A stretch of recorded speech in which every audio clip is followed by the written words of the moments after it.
supaya cerdas anakku Ustaz. Biar Ustaz siapa yang bacakan ini air untuk anakmu, kalau ibunya ndak sholat, susah itu sampai doa. Kepala batu kau. Maka ibu-ibu kalau mau anakmu baik, doa sebaik-baik untuk anak dari bibir ibunya.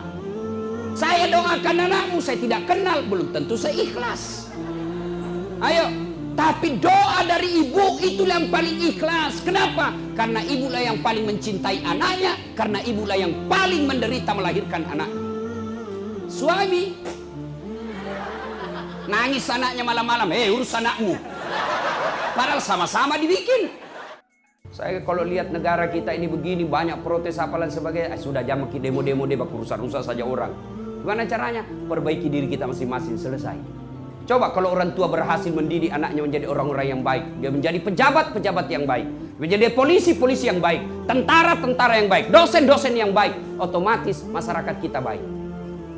Cuma dari kecil kita ajarkan, duit ji, malu ki kalau anak tak tidak pakai handphone, malu ki kalau anak tak tidak pakai mobil, malu ki kalau anak tak pergi pengantin bajunya cakar, tidak malu ki kalau anak gadis tak dibawa malam jam 2 baru pulang.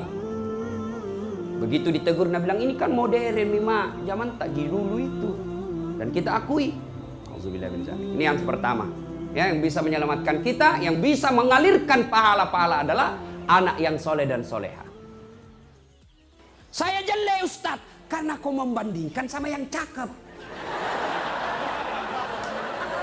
Saya tidak mau duduk dengan ini artis satri hijrah, hancur saya. Kalau saya dekat-dekat di sini, hancur saya, Pak. Bersyukurlah kepada Allah, dan salah satu cara bersyukurmu, kamu datang di tempat ini. Allah kasih kita begitu banyak nikmat, sehingga Rasulullah pernah sujud, meneteskan air mata dalam sujudnya. Lalu Umar bertanya, ya Rasulullah, kenapa kau meneteskan air mata? Kata Nabi, karena saya tidak bisa membayar nikmat Allah dengan ibadah yang saya lakukan.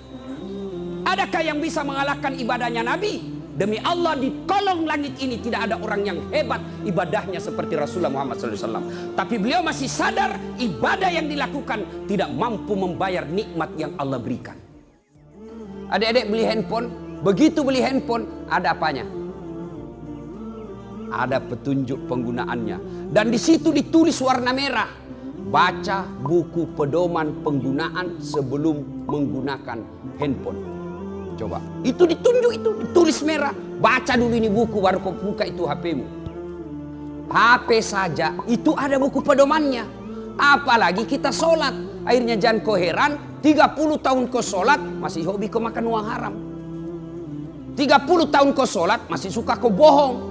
30 tahun kau sholat masih suka kau maksiat. Kenapa? Karena sholatmu belum seperti yang dihendaki Allah. Padahal Allah sudah jelaskan, inna sholata tanha anil fasya'i wal munkar. Ayat ini kita sudah hafal semua dari tak kecil. Sesungguhnya sholat itu mampu mencegah kalian dari perbuatan keji dan munkar. Ternyata akhir-akhir ini makin banyak godaan setan. Bukan cuma selimut, bukan cuma tepung, bukan cuma paku. Ada model baru. Apa? Handphone. Orang sudah ceramah masih sibuk dia begini. Itu setan itu.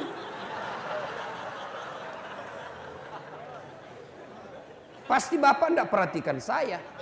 Yang Bapak perhatikan handphonemu. Maka simpan dulu handphone. Simpan dulu. Kau ganggu juga orang. Itu setan itu, mengalihkan perhatian. Bapak tahu kenapa itu? Saya serius, simpan dulu HP, simpan dulu. Saya perlu jelaskan. Bapak tahu kenapa itu melempar jumrah 3 hari? Kenapa itu ketika kita pergi lempar jumrah ibadah haji 3 hari? Dan satu tempat 7 batu. 3 hari. 1 setan besar, setan kecil, setan menengah. 3 tempat masing-masing 7 batu. Dan 3 hari. Berapa berarti kalau 3 hari? 21 batu 1 hari. 3 hari berapa?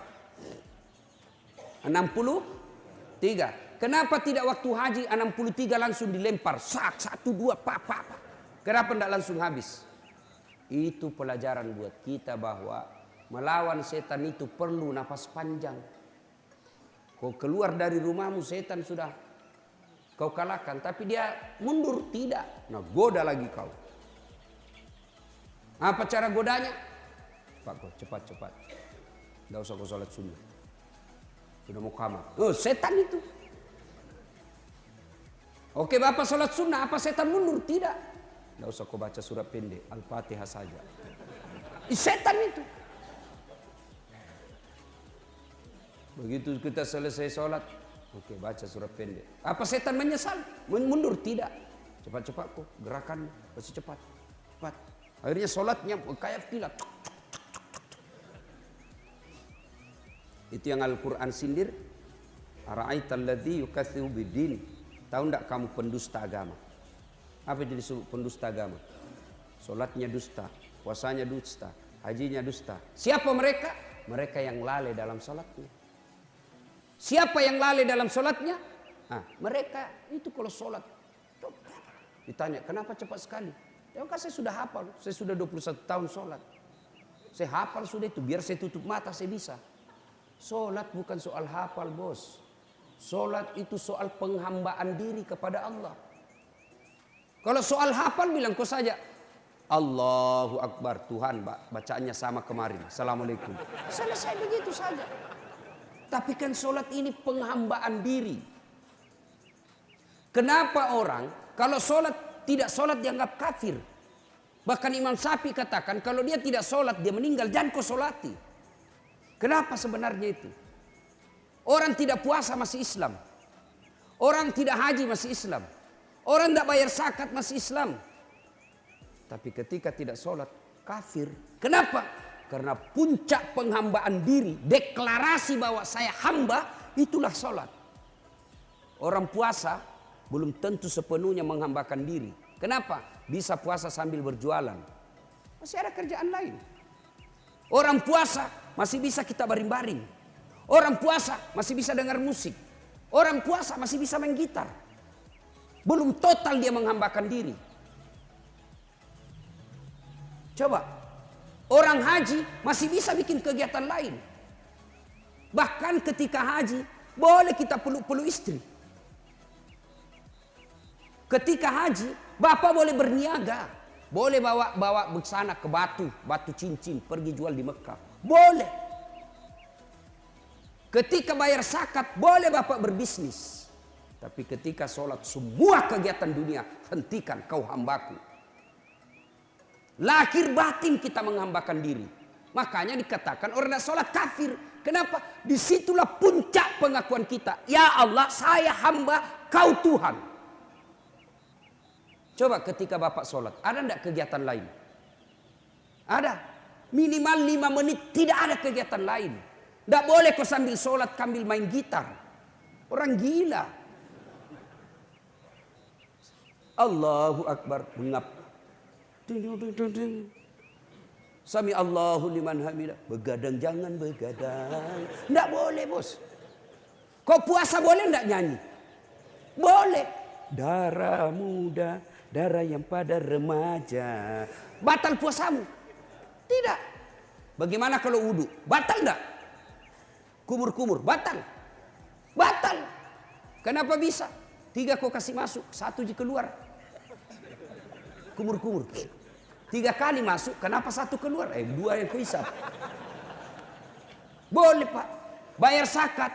Bapak boleh berniaga. Boleh. Bapak sambil jalan pergi ke masjid bakar zakat fitrah. Sampai di masjid ada telepon. Bos, ada beras 5 kilo. Ada. Bisa bapak sambil bayar zakat bisnis. Boleh. Sahadat. Boleh bapak sambil tidur-tidur. La ilaha illallah. Muhammad Rasulullah. Tapi sholat, boleh kau berdagang. Allahu Akbar. Allahu Akbar kabir. Halo, Assalamualaikum. Ada telur? Oh ada, tunggu dulu. Boleh enggak bapak sholat sambil bisnis? Tidak boleh. Maka itulah puncak penghambaan manusia. Lahir batin. Lahirnya apa? Bacaannya kita, badannya kita. Lahir batin kita menghamba kepada Allah. Apa anggota tubuh yang paling mulia? Dari kepala sampai kaki, apa anggota tubuh yang paling mulia, Pak? Yang paling mulia apa? Kepala. Bapak bercanda, pegang pukul paha, masih ketawa orang. Bapak dorong perut, masih ketawa. Tapi jangan kau coba-coba dorong kepalanya. Kurang ajar kau. Iya toh? Apa yang paling hina di anggota tubuh kita? Apa? Kaki. Kau kasih uang orang pakai kaki, marah dia. Kenapa? Kaki ini hina. Dah saat ini uangnya, ambil kau. Aku bilang, saya miskin, jangan kasih gitu, saya tikam kau. Kenapa? Kaki ini paling hina. Tapi ketika Anda sholat, kepalamu yang mulia, rendahkan seperti kakimu yang hina. Kenapa? Kau hamba di hadapan Allah. Kau hamba, hina kau di hadapan Allah. Kau hambaku. Coba kalau bapak datang sama manusia, menyesal, datang sama pak polisi minta tolong. Bapak melanggar, minta supaya hukuman dikurangkan. Kita cium itu lututnya, Pak Polisi maafkan saya, saya salah kesian. Pak, sampai kakinya dicium, maafkan saya Pak, jangan penjara istriku 3 Pak. Oh Tuhan. Kepalamu yang mulia, rendahkan seperti kakimu. Karena kau berhadapan dengan Allah. Itu secara fisik. Ikrar kita juga bacaan kita. Kita apa yang kita baca? Inna salati wa nusuki wa mahyaya wa mamati lillahi rabbil alamin. Kita baca juga. Secara fisik juga kita baca. Iyyaka na'budu wa iyyaka nasta'in. Puang, ini mi puang lo sompah nan nia ini to mi puang wallo tulungi. Ya Allah, hanya Engkau Tuhanku yang kusembah dan hanya Engkau Tuhanku yang aku ibadah. Minta tolong. Maka ketika sholat, tak boleh kalian berwudu. Ya, itu setan itu. Nah, apa setan ini? Alhamdulillah. Setan sudah hilang ini.